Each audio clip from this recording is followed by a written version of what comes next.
आने वाली 16 अप्रैल को उत्तर प्रदेश में चुनाव है। अलग अलग क्षेत्रों के सभी प्रत्याशी बड़े जोर शोर से चुनाव प्रचार में जुटे हुए हैं। इस बीच ये देखना दिलचस्प होगा कि जनता जनार्दन।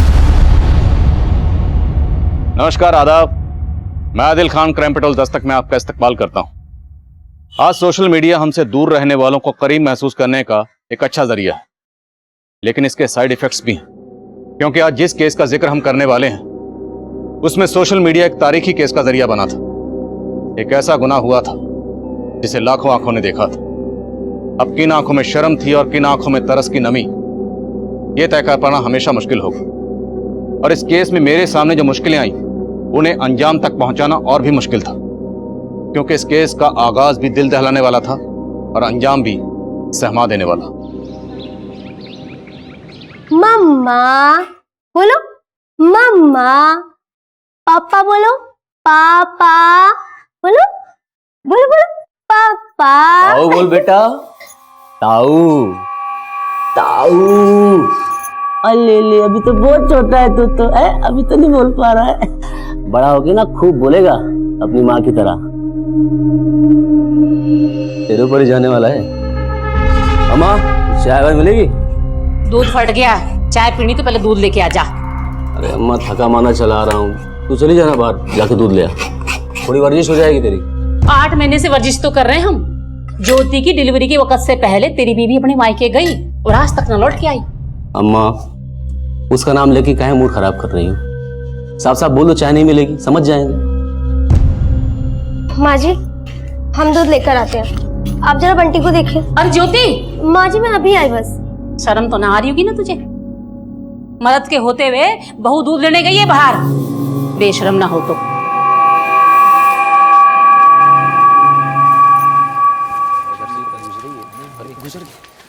नमस्ते भाभी जी। नमस्ते। ट्यूशन देना फिर से शुरू करेंगी?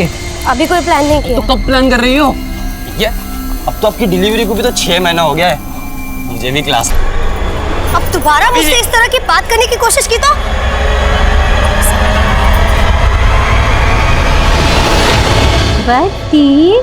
बंटी को बुक्का लग गई। मम्मा भी आएगी। दादी और पोते के बीच खेल हो रहा है। आ गए। देखो बेटे, भी पापा आ गए ना। हंसो हंसो हंसो हंसो। ले। मम्मी रुला ली है।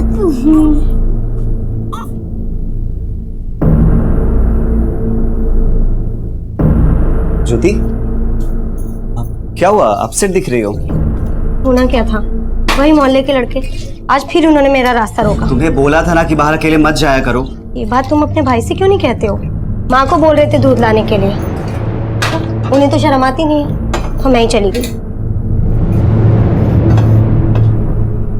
भैया, आप दूध लेने क्यों नहीं गए? अच्छा, तो भर देना कान तेरी बेबी ने तेरे। देखो भैया, मुझे आपको समझाने के लिए किसी के मशवरे की जरूरत नहीं है। और आपकी जॉब का क्या हुआ? जॉब? मेरी जॉब का तो जो होगा देखा जाएगा। पहले तू बता, बात कैसे कर रहा है मुझसे? सही बात कर रहा हूँ भैया। पिछले 6 महीने से घर पे बैठे हो और रौब नवाबों वाले। देखिए भैया, वक्त रहते सुधर जाए। मैं सुधर जाऊं? अगर सुधारना है ना, जाके अपनी बीवी को सुधार। उसकी वजह से तेरी भाभी घर छोड़ के चली गई। अच्छा, जैसे तेरी तो कोई गलती ना है। अरे अम्मा, तुम तो हमेशा इसी का पक्ष लेती रहती हो। मेरी बीवी थी तो उसका पक्ष लेती थी, और अब इसके सामने नीचा दिखाती रहती हो हमेशा। और तू क्या बात कर रहा था? क्या जॉब की बात कर रहा था? पता है, तेरी शादी में एक एक पैसा मेरी मेहनत का खर्च हुआ है। बात कर रहा है।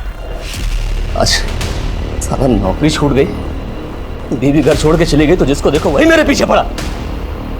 आएगा ना मेरा वक्त, एक एक कोस की औकात दिखाऊंगा, एक एक कोस की औकात दिखा दूंगा। बस चुप कर, बस जबान चलने लगी तेरी, आजकल देख रही हूं मैं।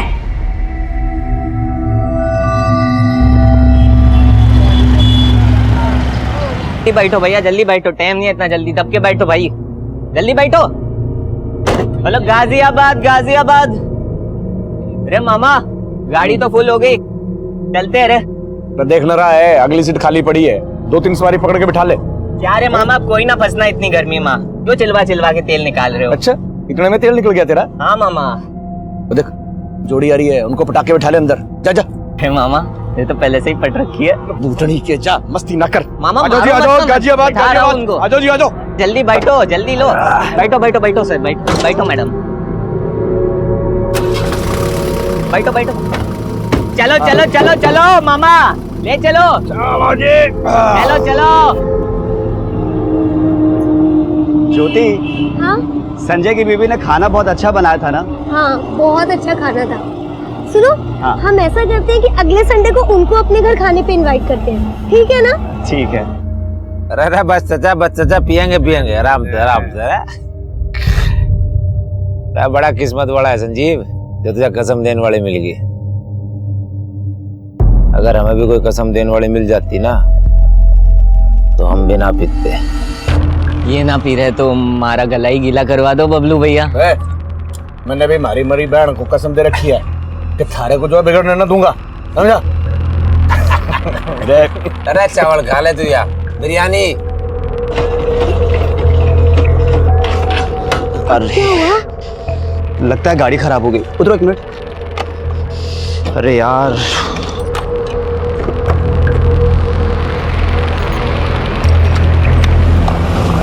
नवीन रोक। पीछे ले बस। क्या हुआ भाई साहब? अरे भाई साहब, गाड़ी खराब हो गई हमारी। अरे यहाँ तो आसपास मैकेनिक भी ना मिलेगा। कहाँ जाना है वैसे आपको? बस यही गोविंद नगर तक जाना था भैया जी। ये बाइक यहीं साइड में खड़ी कर दो, आप दोनों गाड़ी में बैठ जाओ, पीछे खाली है। नहीं भाई साहब, आप लोग टेंशन मत लीजिए, हम लोग मैनेज कर लेंगे। अरे कैसे मैनेज करोगे? यहाँ आसपास कोई मैकेनिक ना है और हाथ में बच्चा भी है। तो बैठो, छोड़ देंगे, आ जाओ। ज्योति, ये लोग सही कह रहे हैं, हमारे पास कोई ऑप्शन भी नहीं है।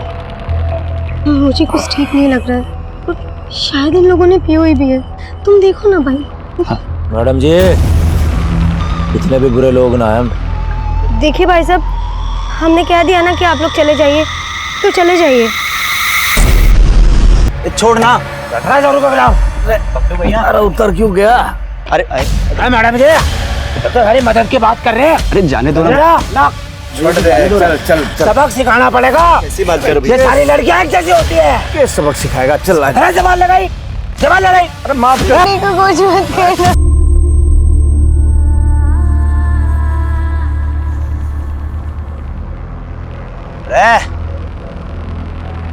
अरे तेरी बीवी ना बैठी गंगा बात बोले तू भी।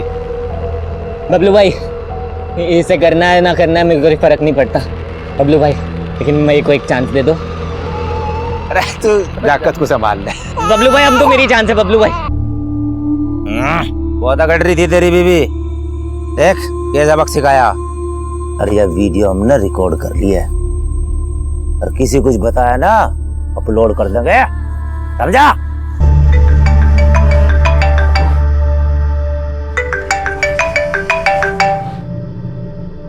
हेलो।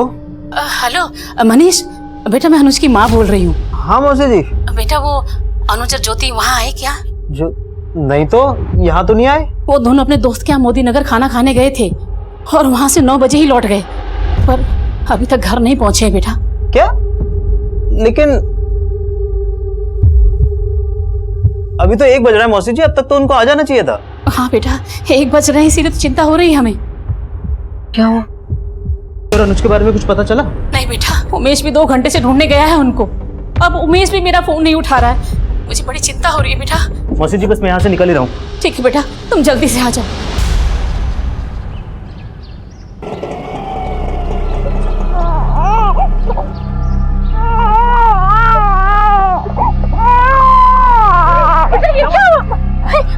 ज्योति, क्या हुआ? माँ, वो हमारा एक्सीडेंट हो गया था तो इसलिए हम रात भर हॉस्पिटल में थे। लेकिन फोन तो करना चाहिए था ना, अम्मा कितनी परेशान हो रही थी। अब तो यही सवाल जवाब करेगा कि इनको अंदर भी ले चलेगा। चलो बेटा अंदर चल। शिल्पा, हल्दी वाला दूध बना, चल आ बेटा।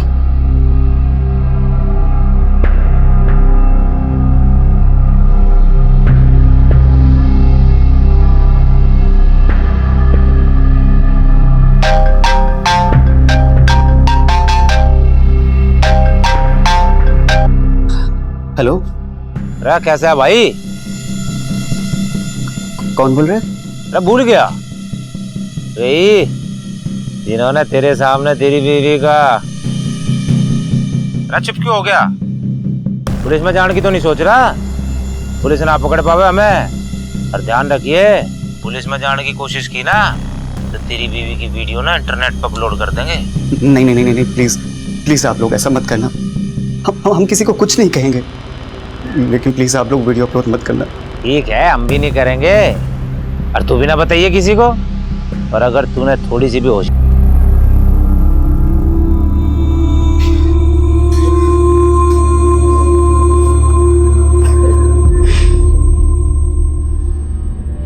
अच्छा खाम का डर रहे थे फट्टू ये तो जो ना जा पुलिस में। पर ये हमने सही ना किया। अरे चुप कर, जोड़ा था सो हो गया, अब बात करके कोई फायदा ना है। एक बात बता ना, तू तो उनकी मदद करना चाहता था, फिर ये चीरहरण कैसे भाई, क्या हो गया था? पुराने जख्म है चाचा। जख्म? क्या जख्म? छोड़ देना, फिर बताएंगे।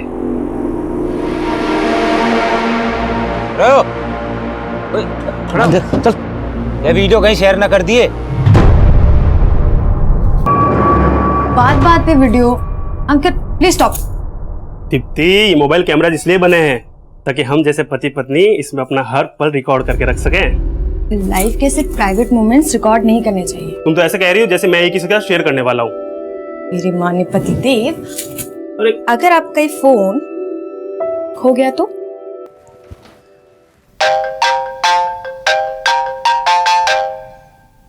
हेलो। और कैसा है हीरो? मुंह पे टेप क्यों लगा ली? भूल गया क्या क्या किया था हमने तेरी बीवी के साथ? आप फोन क्यों किया? मैंने बोला था ना कि मैं किसी से कुछ नहीं कहूंगा। तो मालूम है रे, तेरी हिम्मत ना है कुछ करने की। लेकिन अब पैसा चाहिए मुझको। पैसा? हाँ, 50,000। 50,000?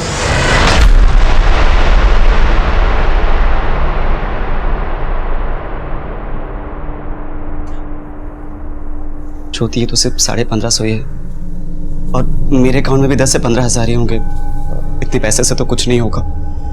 ज्योति, हमें सब कुछ माँ को बता देना चाहिए, तो ही पैसों का इंतजाम हो पाएगा। नहीं नहीं, माँ को कुछ मत बताना। अगर उन्हें पता चल गया कि मेरे साथ वो सब कुछ, मैं कुछ करती हूँ, तुम लोगों, मेरे पास कुछ पैसे हैं। ये देखो, ये 500-600 रुपए होंगे, और ये भी ले लो, सब कुछ ले लो, लेकिन किसी को कुछ पता नहीं चलना चाहिए। सब ठीक हो जाएगा। पता नहीं चलना चाहिए किसी को कुछ भी। हर गुनाह के पीछे एक बुरी नीयत छुपी होती है, लेकिन इस गुनाह की नीचता को अल्फाजों में बयान नहीं किया जा सकता। यहाँ 4 मदद करने वाले राहगीरों ने मजबूर करके उनके साथ एक घिनौना सौदा किया जा रहा था, लेकिन इतना सब कुछ सहने के बावजूद भी अनुज और ज्योति का डर उन्हें पुलिस के पास ना जाने के लिए मजबूर कर रहा था। अनुज और ज्योति पर सितम का सिलसिला यहीं थमने वाला नहीं था। अभी उन दोनों पर दुखों का एक और पहाड़ टूटना बाकी था।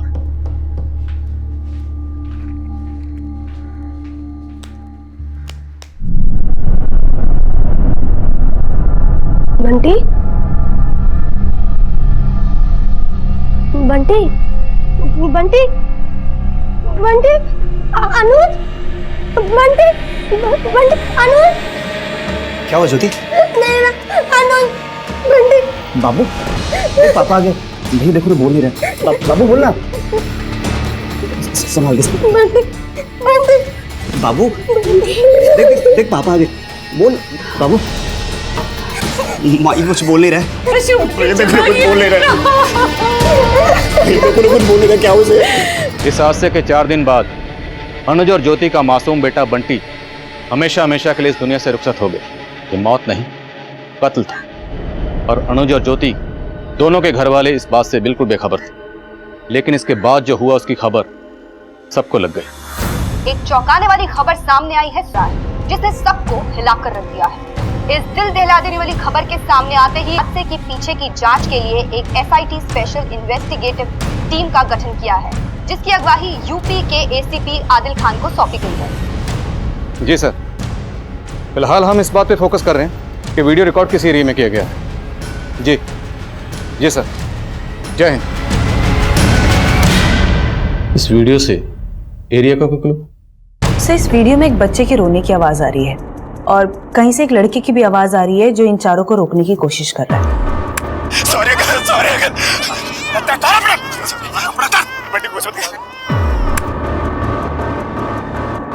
माँ बाप और बच्चे को टारगेट किया गया और बच्चे को मारने की धमकी दे रहे हैं। और ये वर्ड क्या बोला ना?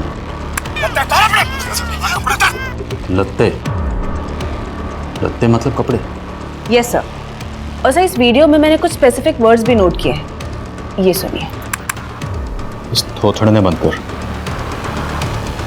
और लड़की का मुंह हाथ से बंद कर दी। और सर यहाँ पे इस जगह पे ये लड़का, सर ये इंगे, थूथड़े और लत्ते, कहीं ये हरियाणा यूपी के बॉर्डर की जगह तो नहीं? इंगे मतलब यहाँ और उंगे मतलब वहाँ और थोथड़ा मतलब मुंह। मेरठ की जबान में हरियाणा के भी टच है, इसलिए कपड़ों को लत्ते बोल रहे। यूपी मेरठ और हरियाणा बॉर्डर पर जितने पुलिस स्टेशन है सब जगह पता करो, क्या किसी भी पुलिस स्टेशन में इस तरह का कोई रेप केस आया या फिर family murder case? Okay sir.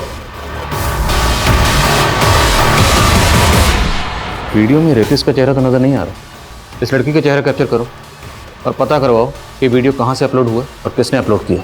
Right.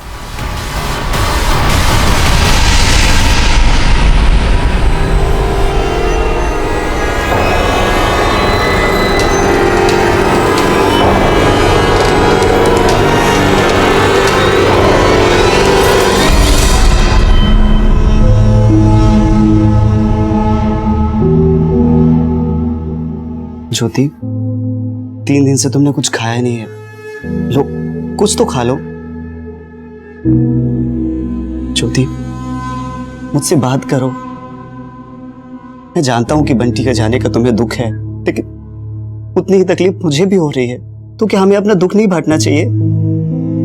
ज्योति, ज्योति कोसो मुझे, मारो मुझे, लो मारो मुझे, मारो। बोलो कि मैं कैसे बचूं कि मेरे होते हुए उन लोगों ने तुम्हारे साथ। देखो ज्योति, माना कि बंटी चला गया, लेकिन अभी हमें एक दूसरे की जरूरत है। प्लीज मुझसे बात करो मुझसे ज्योति। ज्योति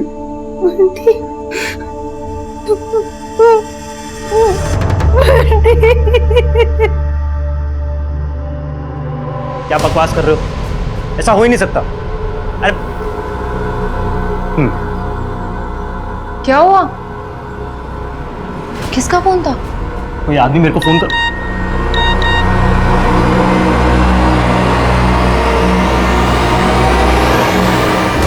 अरे मैं तो वीडियो डिलीट करने को कहती, इंटरनेट पर किसने अपलोड कर दी? रमन ने तो वीडियो अपने पास रखा भी ना था, तो फिर किसने कर दिया अपलोड? है तने अपलोड किया है? ना मामा। किसने की? बोलता ना, इधर बोल। किसने की है? ना मामा, मैंने वीडियो अपलोड ना की। तुमने ना की तो किसने?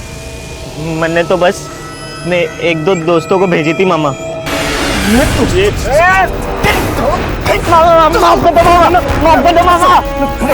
तूने मना किया था ना, बोला था ना डिलीट करनी है। वो मामा एक और गलती हो गई हमारे से। क्या कर दिया अब? उस लड़के को धमका के उससे पैसे मांगे थे मैंने। कितने पैसे मांगे थे? 50,000। वीडियो इसी के दोस्तों ने अपलोड किया है, पुलिस पकड़ लेगी हमें अब। अरे तेरे पहले 10 लग जा यार, घबराने की कोई जरूरत नहीं है। हम ना दिख रहे वीडियो में, डरने की कोई जरूरत ना। बस एक काम करते हैं, थोड़े दिन के लिए छुप जाते हैं, समझिए?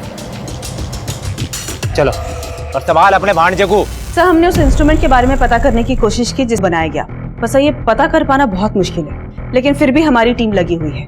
और हाँ सर, वीडियो मैसेज के जरिए बहुत सारे नंबर पे स्प्रेड आउट हुए हैं, लगभग 500 से ज्यादा। और सर अभी और भी नंबर मिलने के चांसेस हैं। तो सर ये बता पाना बहुत मुश्किल है वीडियो सबसे पहले कौन से नंबर से स्प्रेड आउट हुआ। विक्टिम लड़की की वो तस्वीर? सर इस वीडियो से मैंने विक्टिम लड़की की ये तस्वीर निकाली है, ये देखिए। इस तस्वीर को यूपी और हरियाणा के सभी पुलिस स्टेशन में सर्कुलेट करो। अपलोडर का पता करने के साथ साथ हमारे लिए इस विक्टिम लड़की की पहचान पता करना भी जरूरी है।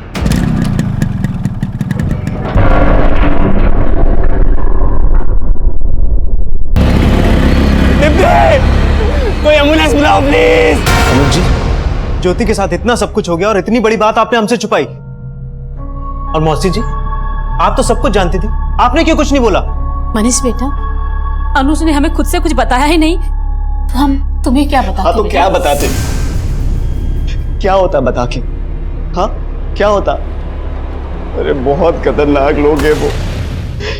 हमारा मान सम्मान, हमारा बेटा, सब कुछ छीन लिया मुझसे।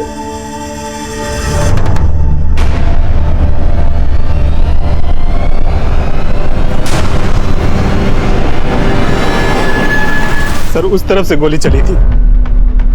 किसने गोली चलाई थी, कुछ देखा था तुमने? नहीं सर, लेकिन 2 दिन पहले हम रुस्तम बाजार में थे, तब भी ऐसे ही गोली चली थी। हो सकता है उस दिन भी किलर दीप्ति को ही मारने आया होगा, लेकिन उस दिन हमें नहीं लगा कि वो दीप्ति को ही टारगेट कर रहा है। ये अचानक तुमने गांव जाने का प्लान कैसे बना लिया? कल यहाँ से जल्दी चलो, मैं तुम्हें सब बता दूंगा। ऐसे कैसे चलो संजीव? कोई तो बात है जो तुम मुझसे छुपा रहे हो। बताओ मुझे, वरना मैं नहीं चलूंगी।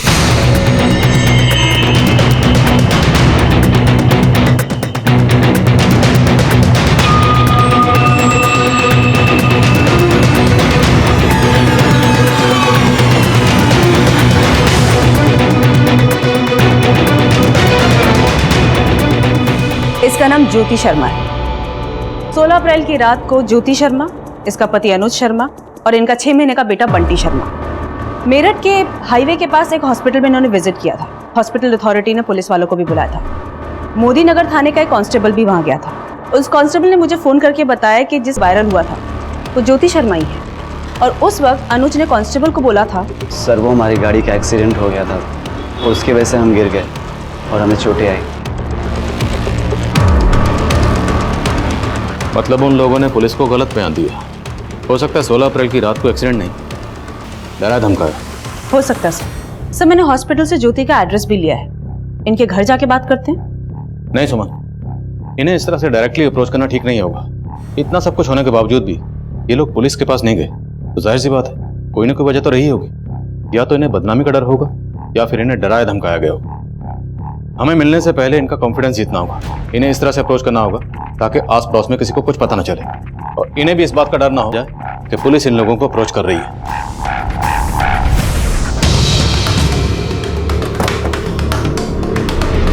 क्या हुआ था? सर हम दोनों यहाँ से फ्रूट खरीद के जा रहे थे और वहाँ हमारी स्कूटी खड़ी थी सर। तो जैसे हम स्कूटी के पास पहुंचे तभी एकदम से फायर हुआ था। कुमार, यहाँ आसपास में सबसे पूछताछ करो और इस एरिया में जितने भी सीसीटीवी हैं सबको स्कैन करो। वो सूर्य कहीं ना कहीं तो कैप्चर हुआ होगा। जी सर।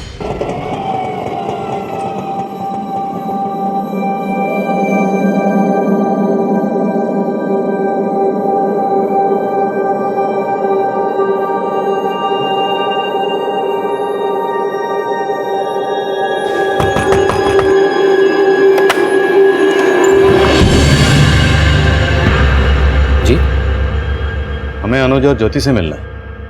आप कौन? मैं एसीपी आदिल खान और ये मेरे कलीग है सुमन सिंह। ज्योति और अनुज से मिल सकते हैं? ज्योति, मैं जानती हूँ कि तुम पर क्या बीत रही है, लेकिन मेरा यकीन करो तुम्हारे गुनहगारों को बख्शा नहीं जाएगा। मैडम, जब से बंटी गया है ये अपनी सुध बुध खो बैठी है।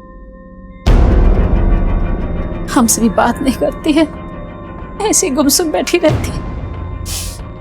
उन लोगों ने आपके साथ इतना कुछ किया, आपकी बीवी के साथ और आपके बच्चे को, आपने पुलिस को कुछ बताया क्यों नहीं बताया सर। उनके सामने जाके गिड़गिड़ाया, मदद की भीख मांगी। आप पुलिस के पास गए थे? हाँ सर, गोविंद नगर थाने गया था।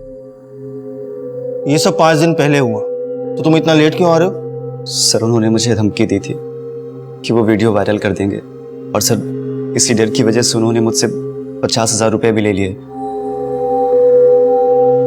कौन थे वो लोग?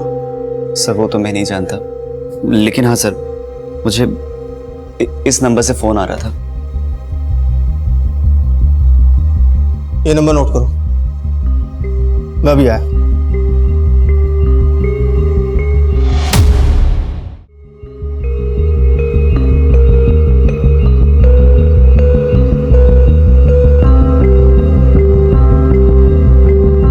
हाँ सर।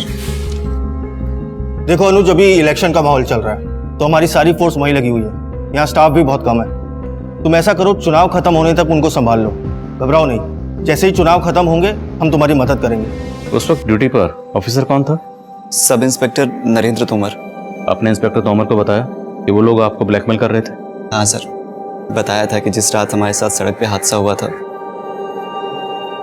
उसके अगले दिन से ही पैसों के लिए फोन आने शुरू हो गए थे। और फिर उन्होंने मुझे हसरतगंज पे बुलाया और वहां पे सुनसान जगह पे पैसे रखने के लिए कहा। वीडियो में हमें 4 लोग नजर आ रहे हैं। एग्जैक्टली कितने लोग थे? सर 4 लोग ही थे। आप उनकी शक्ल देख पाए, पहचान पाएंगे आप उनको? नहीं सर, एग्जैक्टली तो मुझे याद नहीं है, लेकिन हाँ सर, 2 लड़के 30 साल के थे, एक 40 से 45 साल का रहा होगा, और हाँ सर, एक 17 से 18 साल का लड़का भी था। गाड़ी का नंबर कुछ याद है आपको? गाड़ी का नंबर तो याद नहीं है, लेकिन हाँ येलो नंबर प्लेट की गाड़ी थी, और हाँ सर गोल्डन कलर की थी। अच्छा, जिस नंबर से आपको ब्लैकमेल के लिए कॉल आ रहे थे वो नंबर दीजिए। जी सर। सर ज्योति से मैंने हर पॉसिबल तरीके से बात करने की कोशिश की, कुछ भी नहीं बोल रही है, बहुत गहरे सदमे में है।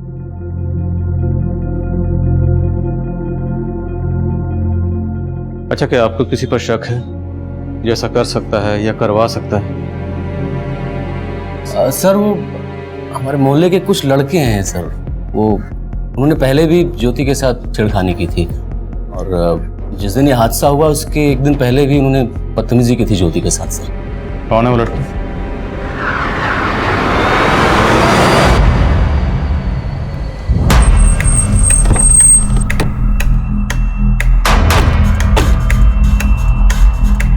नहीं सर, मैं कुछ नहीं जानता।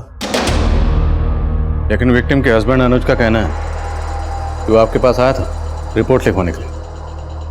हाँ सर, ये लड़का आया तो था, लेकिन इसने कहा था कि इसकी हाईवे पर बाइक चोरी हो गई थी। बाइक चोरी हुई? जी सर, ये बाइक चोरी होने की कंप्लेंट लिखवाने के बारे में इसने कुछ नहीं बोला।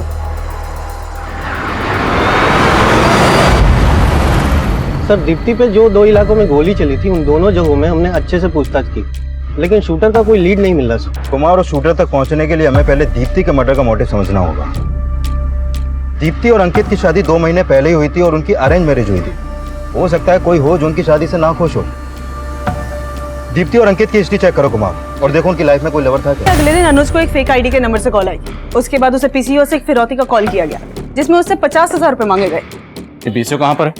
तो ये उसी रोड पे है जहाँ पे ये सब हुआ। हमने वहाँ पे एक अपना कांस्टेबल भी भेजा था। सर बिल्कुल भी समझ में नहीं आ रहा है कि उस पीसीओ से फिरौती का कॉल अनुज को किया किसने था। वहाँ कोई सीसीटीवी भी नहीं है। उन मोहल्ले के लड़कों से कुछ पता चला जिनका जिक्र अनुज के भाई उमेश ने किया था? सर सबसे सख्ती से पूछताछ की, सब यही को कुछ भी नहीं मालूम। हाँ अभिषेक। सर अनुज ने हमें वो जगह दिखाई जहां उसकी गाड़ी खराब हुई थी, और वहां से थोड़ा दूर जंगल में वो जगह भी दिखाई जहां से उसके बच्चे को चोट लगी। तो हमारी टीम आसपास पूछताछ कर रही है, इसके बारे में अभी तक कोई लीड नहीं मिला। और वो जगह जहाँ रेको 50,000 के साथ बुलाया था? सर वहां भी कुछ पता नहीं चला। और सर ये तीनों जगह ऐसी हैं जहां दूर दूर तक सीसीटीवी का कोई साइन नहीं है। अनुज कलर की गाड़ी हादसे वाली जगह के आसपास पता करो, कोई सीसीटीवी है? अगर कोई सीसीटीवी है तो किसी ना किसी सीसीटीवी में गाड़ी जरूर कैप्चर हुई होगी, और हम उस गाड़ी के नंबर के जरिए। Okay sir. तुझे अब भी भरोसा है पुलिस वालों पर? अरे कुछ नहीं करने वाली है पुलिस, खाना पूर्ति करने आई थी, करके चली गई। तुझे पता है ये पुलिस वाले मिले होते क्रिमिनल से। एक काम करते हैं, मीडिया का सहारा लेते हैं। कैसी बात कर रहे हैं तू? दुनिया के सामने तमाशा बन जाएगा हमारा। अरे तमाशा बनने में बाकी क्या रह गया अम्मा? अनुज, हमें पुलिस को बेनकाब करना होगा। उन लोगों ने ज्योति का वीडियो वायरल किया था ना, अगर ज्योति मीडिया के सामने आके स्टेटमेंट देगी ना तो पुलिस वालों के पसीने छूट जाएंगे। लेकिन भैया अभी तो ज्योति। मैं बात करता हूं उससे। हाँ?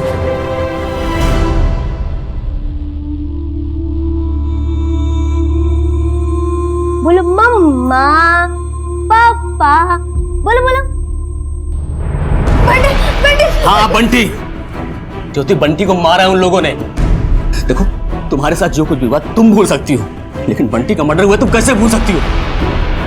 बंटी को अगर सही इंसाफ दिलाना है ना तो तुम्हें मीडिया सामने जाकर बताना पड़ेगा कि सही क्या और गलत क्या है। जी हम समझते हैं, और जो आपके साथ हुआ उसे बयां करना बिल्कुल भी आसान नहीं है, लेकिन अगर आप चाहें तो हमारे दर्शकों के साथ अपनी आप बीती शेयर कर सकते हैं, ताकि उनको भी पता लगे कि आप किस हालात से गुजर रहे हैं। मैं इतना ही कहना चाहूंगी कि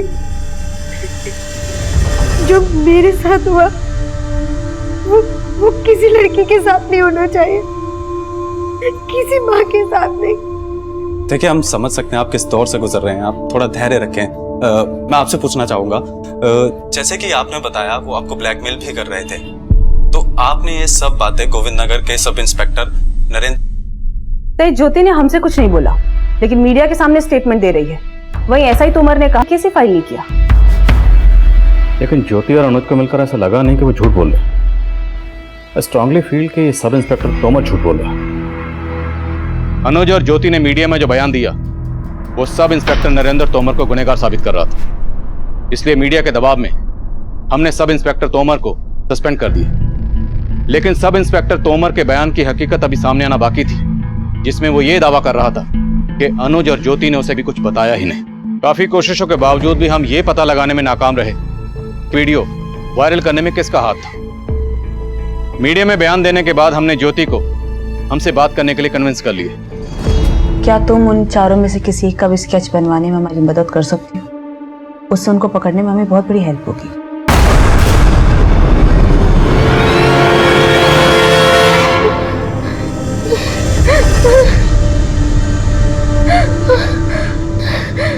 संभालो मैम, यहाँ चारों तरफ अंधेरा था। ज्योति, कोई भी क्लू या कोई बात जो तुम्हें याद हो जिससे हमें हेल्प हो? हाँ, उनमें से किसी ने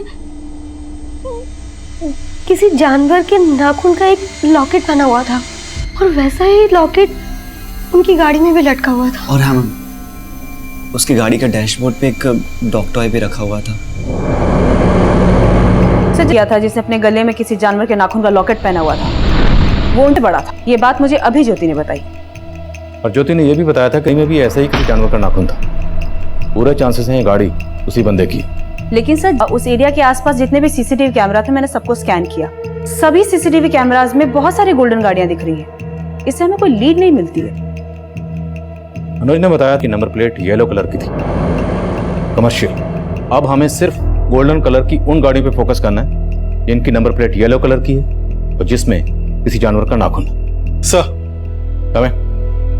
मैंने गोविंद नगर थाने में काम करने वाले एक कांस्टेबल से बात की जो एसआई नरेंद्र तोमर के अंडर काम कर रहा है। सर, उसने नरेंद्र तोमर के खिलाफ मुंह खोला है। उसने माना है कि अनुज ने पहले नरेंद्र तोमर को सब कुछ बता दिया था, लेकिन नरेंद्र तोमर ने कंप्लेंट फाइल नहीं की थी। इस सब इंस्पेक्टर नरेंद्र तोमर का? नहीं सर, फिलहाल तो ऐसा कुछ सामने नहीं आया, लेकिन ये पता चला है कि नरेंद्र तोमर का उस एरिया जयचंद के साथ काफी मिलना जुलना था। अनुज ने हमें बताया कि जब वो गोविंद नगर थाने में रिपोर्ट लिखवाने गया था तो सब इंस्पेक्टर नरेंद्र तोमर किसी से फोन पर बात कर रहा था और फोन पर बात करने के बाद ही उसने केस फाइल करने से मना कर दिया था। इस सब इंस्पेक्टर नरेंद्र तोमर से मिलना पड़ेगा। सर, मैं तो चाहता था कि कंप्लेंट लिखूं, लेकिन नेताजी का ऑर्डर था कि इलेक्शन तक कोई भी अगर ऐसा केस आए तो उसे अपने तरीके से हैंडल किया जाए ताकि उनकी बदनामी ना हो सके। सर, क्यों? वो लोग तुम्हारे नेताजी के लोग थे? नहीं सर, लेकिन सर इतना बड़ा था कि अगर ये सामने आ जाता तो नेताजी की किरकिरी होती। सर उनकी गद्दी को भी खतरा हो सकता था। सर, मैंने तो अनुज से इतना ही कहा था कि इलेक्शन तक रुक जाए। उसके बाद सर मैं उसकी मदद करने वाला था। तुम्हारे नेताजी का तो पता नहीं, तुम्हारी गद्दी पक्का जाएगी। मिलो इसके नेताजी से।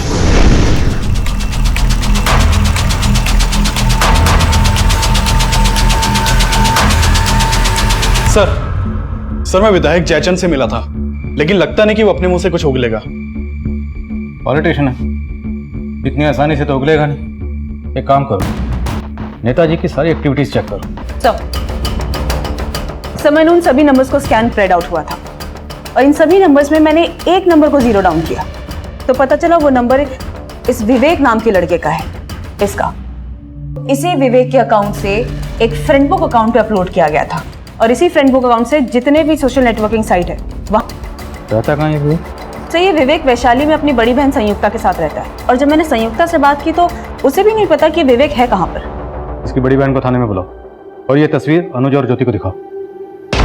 हमें मालूम चला कि इसी लड़के ने वो वीडियो इंटरनेट पे अपलोड किया था। क्या ये लड़का उन चारों में से एक था?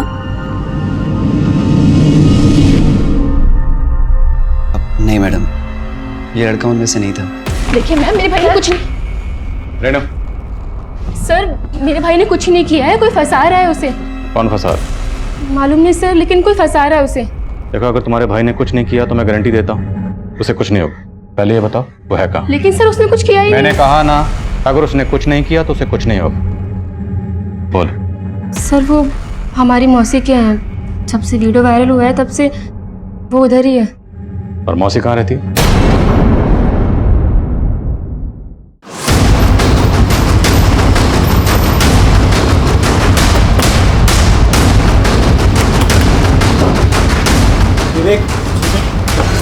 सर मैं उन लोगों को नहीं जानता जिन्होंने ये वीडियो बनाया था।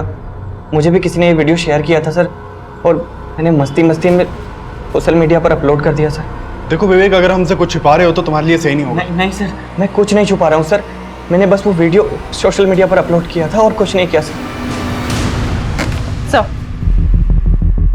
तो मैं वो हाईवे पे गई जहाँ पे सवारी गाड़ियाँ चलती है, तो वहां जाके पता चला कि उस हाईवे पे एक आदमी है, अजय त्यागी नाम का, ये जो वहाँ सवारी गाड़ी चलाता है। इसकी गाड़ी गोल्डन कलर की है, और वहाँ पे सवारी गाड़ी चलाने वाले बाकी के लोगों ने बताया कि इसकी गाड़ी के विंडशील्ड पर एक जानवर के नाखून का एक पेंडेंट है जो लटका हुआ है। तब से ये अजय त्यागी और इसका एक भांजा है नवीन, ये दोनों गायब है।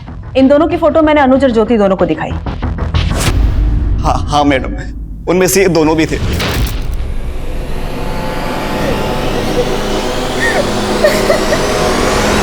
मैंने इन दोनों का बैकग्राउंड स्कैन किया तो पता चला इनका एक दोस्त है बबलू। इस बबलू को गाजियाबाद पुलिस एक दीप्ति नाम की लड़की के मर्डर के केस में ढूंढ रही है। बबलू भी शामिल है? हाँ सर, अनुज और ज्योति इन दोनों ने बबलू का फोटो आइडेंटिफाई किया है। और सर एक और आदमी के बारे में पता चला है जो इन तीनों का कॉमन फ्रेंड है, संजीव। संजीव के घर पे मैंने अभिषेक को भेजा है।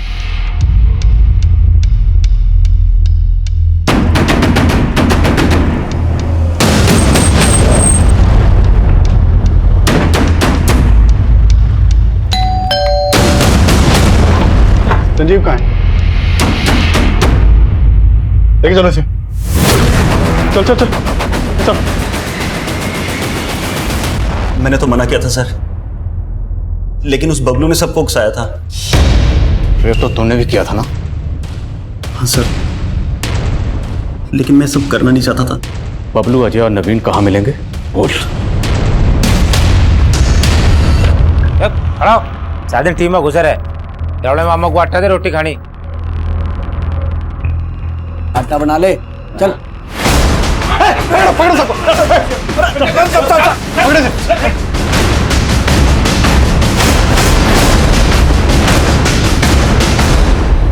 साहब, मैंने ना पता था कि वो कांड करेंगे, लेकिन सब जो है बबलू की वजह से हुआ है। हाँ साहब, ये ना हटता तो हम कुछ ना करते उनके साथ साहब। बोल बबलू,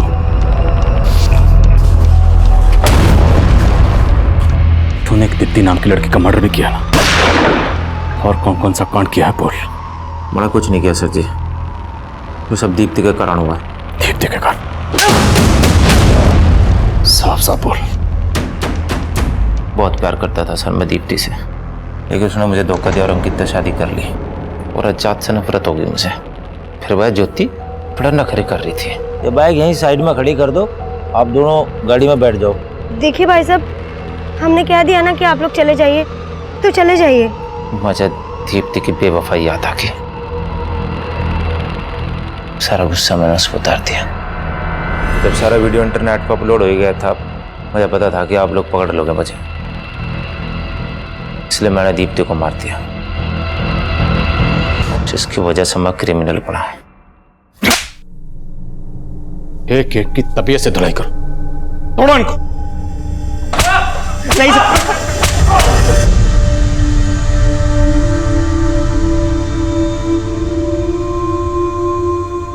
अजय, नवीन, बबलू और संजीव, ये चारों तो इस केस के गुनहगार हैं ही, लेकिन साथ ही वो लोग भी गुनहगार हैं जिन्होंने इस सेंसिटिव वीडियो को अपने मोबाइल पर देखा और पुलिस को इत्तला नहीं दी। इस वीडियो को विवेक ने सोशल मीडिया पर अपलोड किया था, पर कोर्ट ने विवेक की उम्र और क्लीन बैकग्राउंड देखते हुए उसके साथ रियायत बरती और उसे सिर्फ 6 महीने की सजा दी। मैं अक्सर ये सोचता हूँ कि अगर सोशल मीडिया पर अपलोड ना होता तो क्या ज्योति को कभी इंसाफ ना मिलता। हम इस बात को बिल्कुल बढ़ावा नहीं दे रहे, पर अपलोड होने चाहिए। अब मैं आदिल खान आपसे इजाजत लेता हूँ। आपसे फिर मुलाकात होगी एक और नए केस के साथ। तब तक देखते रहिए क्राइम पेट्रोल दस्तक। मकसद बताना नहीं, बचाना है।